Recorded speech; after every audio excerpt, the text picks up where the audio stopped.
আসসালামু আলাইকুম। আমি মোহাম্মদ আরাফাত। ম্যাসন অ্যাডমিশন ফ্যামিলিতে তোমাদেরকে স্বাগতম। তোমাদের কয়েকদিন আগে ঢাকা বিশ্ববিদ্যালয় এক্সাম শেষ হয়ে গেছে। আর ঢাকা বিশ্ববিদ্যালয় এক্সাম শেষ হওয়ার পরে এখন তোমরা নানান রকম ভার্সিটিতে এক্সাম বাকি আছে এবং সেই সব ভার্সিটিগুলো তোমরা প্রিপারেশন নেওয়া শুরু করছো বা প্রিপারেশন চলমান রয়েছে তোমাদের। তো তোমাদের প্রিপারেশনের মধ্যে এখন বর্তমানে যেসব ভার্সিটিগুলোতে এক্সাম বাকি রয়েছে তার মধ্যে রয়েছে মেনলি কৃষিগুচ্ছ, গুচ্ছ, রাজশাহী বিশ্ববিদ্যালয়, জাহাঙ্গীরনগর বিশ্ববিদ্যালয় এবং তোমাদের রয়েছে চট্টগ্রাম বিশ্ববিদ্যালয়। এই কয়টা বিশ্ববিদ্যালয় তোমাদের এখন বর্তমানে এক্সামগুলো বাকি আছে। তো তোমরা মোটামুটি অনেকেই নানান রকম টার্গেট অনুসারে এগিয়ে যাচ্ছ। তো আমার সাথে আজকে মেনলি আমরা তোমাদেরকে একটা বিষয় নিয়ে আলোচনা করতে তোমাদের সামনে হাজির হয়েছি। তো আমার সাথে আজকে রয়েছে আমাদের ম্যাসনের একজন টিচার এবং তোমাদের সবার প্রিয় তামান্না আপু, ঠিক আছে?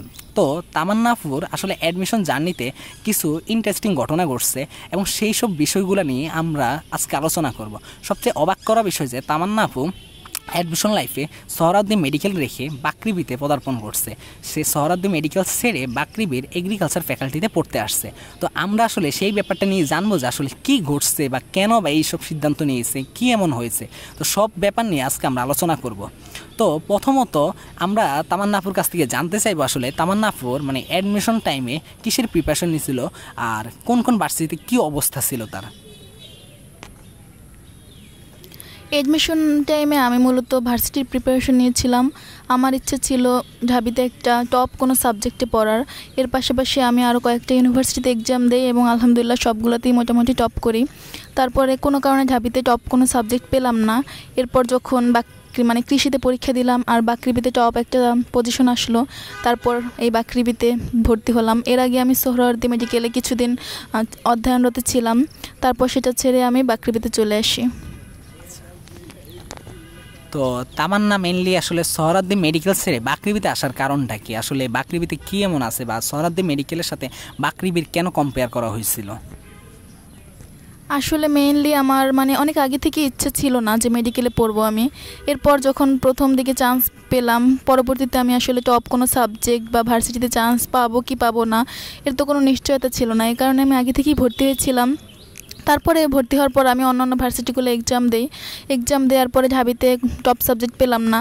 তারপরে কৃষির পরীক্ষা যখন দেই অনেক ভালো একটা পজিশন আসলো, তারপর বাকৃবিতে ভর্তি হলাম। তারপর আশেপাশে সবাই প্লাস আমি অনেক ভেবে দেখলাম যে জব সেক্টর সব কিছুর দিক থেকে বাকৃবি বেস্ট। বাকৃবিতে বিসিএস এর জন্য আলাদা কোঠা আছে, আমি চাইলেই বিসিএস এর প্রিপারেশন নিতে পারবো।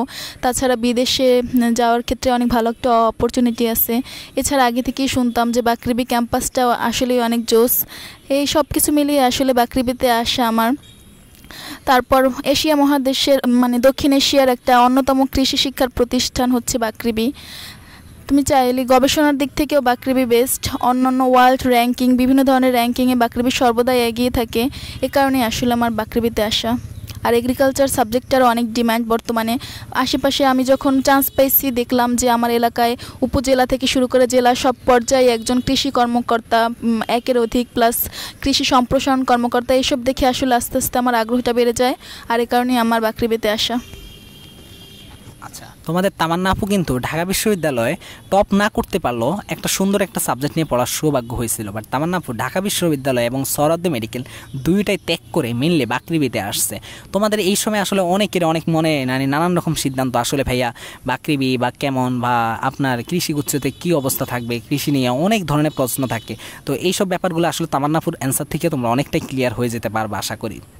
তো তামান্নার কাছে আরেকটা প্রশ্ন হলো যে অ্যাডমিশন টাইমে তামান্না আসলে কিভাবে প্রিপারেশন বা কি পড়াশোনা করছিলে বা কোন কোন বইকে সবচেয়ে বেশি প্রায়োরিটি দিছিলে, বা যারা এখন কৃষি প্রিপারেশন নেবে তারা কোন কোন বইয়ের প্রতি বেশি গুরুত্ব দেবে, যেগুলো কি তুই গুরুত্ব দিয়ে ভালো করছিস বা কৃষিতে টপ করছিস? তোমাদের জন্য আমরা নিয়ে আসছি ম্যাসনের সবচেয়ে জনপ্রিয় কোর্স কৃষিগুচ্ছ প্লাস ভার্সিটি পূর্ণাঙ্গ কোর্স 3.0। এই কোর্সের মধ্যে এই কোর্সটা জনপ্রিয় হওয়ার অন্যতম কারণ হলো যে এই কোর্সের পিছনে বা সামনে যারাই আছে সবাই বাংলাদেশ কৃষি বিশ্ববিদ্যালয়ের টপ করা ভাইয়াপুরা। এবং এই কোর্সের মধ্যে থাকতেছে 80+ লাইভ ক্লাস, 100+ লাইভ এক্সাম। কোর্সের মধ্যে আরো রয়েছে 1-to-1 মেন্টরশিপ। কৃষির টপার দিয়ে এই মেন্টরশিপ গুলা করানো হবে তোমাদেরকে। গাইডলাইন সেশন থাকবে কৃষিতে প্রথম, দ্বিতীয়, তৃতীয় টপ 20 প্রায় সবাই থাকবে এই গাইডলাইন সেশনে। এবং থাকবে প্রত্যেক সপ্তাহে বা প্রত্যেক রুটিনে তোমাদের জন্য একটা করে ডাউট সলভিং ক্লাস। মজার ব্যাপার হলো যে প্রত্যেকটা গাইডলাইন সেশন হবে প্রত্যেক সপ্তাহে, মানে প্রত্যেক সপ্তাহে একটা করে তোমাদের থাকবে গাইডলাইন সেশন। এছাড়াও থাকবে সেকেন্ড টাইমারদের জন্য আলাদা কেয়ার। তার মানে কি সেকেন্ড টাইম দিয়ে যারা টপ করছে সে সকল ভাইয়া পুরা সেকেন্ড টাইমারদেরকে আলাদা কেয়ার করবে, আলাদা গ্রুপ থাকবে, তাদেরকে আলাদা কাউন্সিলিং করা হবে। এছাড়াও এই কোর্সের মধ্যে আরো যেটা থাকতেছে, তোমরা অনেকেই হয়তো বা অনেক জায়গায় ব্যর্থ হওয়ার পরে তোমরা নিজেদেরকে হারিয়ে ফেলো, তোমরা হতাশায় ভুগতে থাকো, ডিপ্রেশনে থাকো, ওই ডিপ্রেশনটা কাটানোর জন্য তোমাদেরকে একজন ভাইয়াপুর আন্ডারে দিয়ে দেওয়া হবে। তখন তুমি যেই কোনো প্রবলেম, যেই কোনো সমস্যা ফেস করলে সেই ভাইয়াপুর সাথে যোগাযোগ করতে পারবে। এবং এই ছাড়াও এই কোর্সের মধ্যে যেটা থাকতেছে সেটা হলো যে কোর্স মেটেরিয়ালস হিসাবে agri plus varsity special suggestion book থাকবে। এছাড়াও থাকবে এগ্রি বুস্টার ম্যাথ বুক, যেটা তোমাদের ম্যাথের ভয়কে অতি সহজে জয় করবে এবং ম্যাথের সকল ধরনের সমস্যা তোমরা সহজে সলভ করতে পারবে এই বইটার মাধ্যমে। এবং থাকতেছে ম্যাসনের সবচেয়ে সুন্দর টি শার্ট এবং থাকতেছে ওয়েমার বুক। তুমি মেইন এক্সামের ভালো মতো প্রস্তুতি বা মেইন এক্সাম ফিল নেওয়ার জন্য বাসায় বসে প্র্যাকটিস করতে পারবে ওয়েমার বুকে। এই ছাড়াও এত কিছু পাচ্ছ এই কোর্সের মধ্যে। কোর্স ফি কত জানো? মাত্র 2299 টাকা। খুশির সংবাদ হলো যে প্রথম 300 জনের জন্য 1799 টাকা। অল্প কিছু সিট বাকি আছে। এখনো যদি ভর্তি হতে চাও তাহলে অবশ্যই স্ক্রিনে দেওয়া নাম্বার অথবা ডেসক্রিপশন বক্স দেখে দ্রুত যোগাযোগ করো। এই হোয়াটসঅ্যাপ নাম্বারে মেসেজ দিলে তুমি আরো বিস্তারিত জানতে পারবে, অথবা ভর্তির জন্য এই হোয়াটসঅ্যাপ নাম্বারে মেসেজ দিয়ে ফেলো অথবা ম্যাসনের পেজে। ধন্যবাদ। আমি ভার্সিটি প্রিপারেশনের ক্ষেত্রে মোটামুটি সব দিক থেকে আমার আসলে মানে কনসেপ্টটা ক্লিয়ার রাখার ট্রাই করছি। এই ক্ষেত্রে মেইন বই থেকে মানে কোশ্চেন ব্যাংক সলভ করার পরে মানে আমার যে টপিক্সের সমস্যা ছিল ওই টপিক্সগুলো অল টাইম মেইন বই থেকে দেখার ট্রাই করতাম, বেশি বেশি কোশ্চেন ব্যাংক সলভ করতাম। আর কৃষিতে ভালো করার পিছনে নেটওয়ার্ক বইটা আসলে অনেক হেল্পফুল ছিল, সব কিছু সাজানো গোছানো ছিল। এটা আমার আসলে আমি মেডিকেলে ক্লাস করার পর থেকে তো মেইন বইগুলো ওরকম ধরার সময় পাইতাম না। তারপর নেটওয়ার্ক বইটা যখন পড়া শুরু করলাম দেখলাম সব কিছুই অনেক সুন্দর গোছানো আছে, যার কারণে আসলে কৃষিতে চান্স পেলাম। না হলে আমার মেডিকেলে চান্স পাওয়ার পর অনেক দিন আমি কোনো পড়ালেখার মধ্যেই ছিলাম না। এরপর সুন্দর সাজানো গোছানো নেটওয়ার্ক বইটার জন্যই আসলে এত দূর আসতে পেরেছি। তাছাড়া কৃষি প্রিপারেশনে প্রত্যেকটা সাবজেক্টই থাকে, যেমন ইংরেজি সাধারণ জ্ঞান, ম্যাথ, বায়োলজি, কেমিস্ট্রি, ফিজিক্স সবগুলো সাবজেক্ট থাকার কারণে তোমরা যদি কৃষির প্রিপারেশন নাও তাহলে হয় কি তোমরা অন্য ভার্সিটির প্রিপারেশনটা তোমার একদম কাভার হয়ে যায়, কারণ কোনো সাবজেক্টই বাদ যায় না।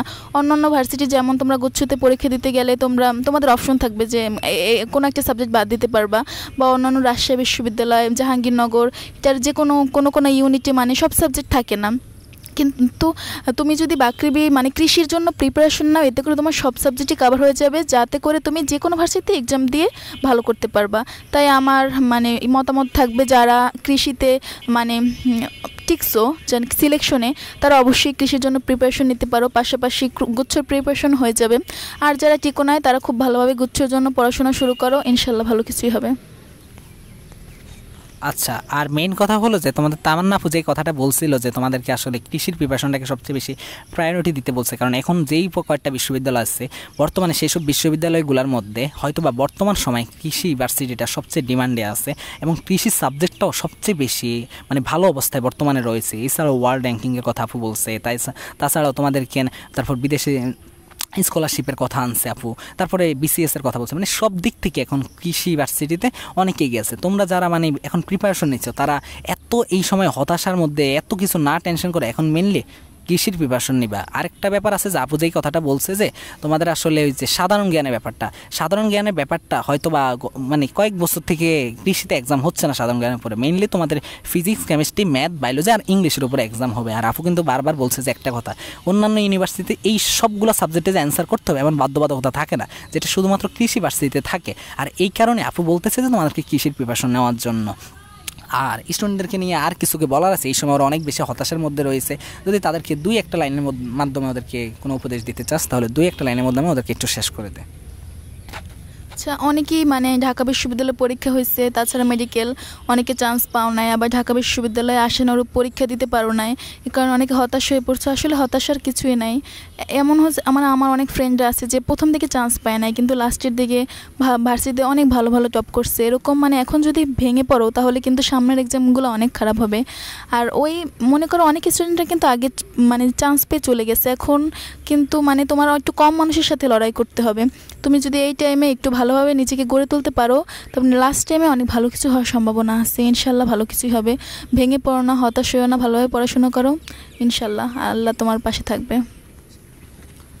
আচ্ছা, আর মেইন কথা হলো যে তোমরা যারা ওই যে কৃষির জন্য যে পয়েন্টটা চেয়েছিল এই বছর, মানে এসএসসি এইচএসসির মানে 4 সাবজেক্ট বাদে 8.5, যাদের এই 8.5টা নাই তারা এখন হতাশার মধ্যে না থেকে, মানে মেইন কথা হলো যে এখন তোমরা গুচ্ছের জন্য ভালো মতো প্রিপারেশন নাও। তোমাদের হাতে অনেক বড় অপরচুনিটি আছে। গুচ্ছতে লড়াইটা খুবই কম হয়, কারণ অনেক সিটের কারণে তোমরা গুচ্ছকে কৃষির পরে যারা কৃষিতে সিলেকশন বা কৃষির পয়েন্টটা মানে তুলতে পারোনি তারা মেইনলি এখন গুচ্ছের জন্য বেশি ফোকাস দাও। তোমাদের সবার জন্য শুভকামনা রইল। আল্লাহ হাফেজ, আসসালামু আলাইকুম।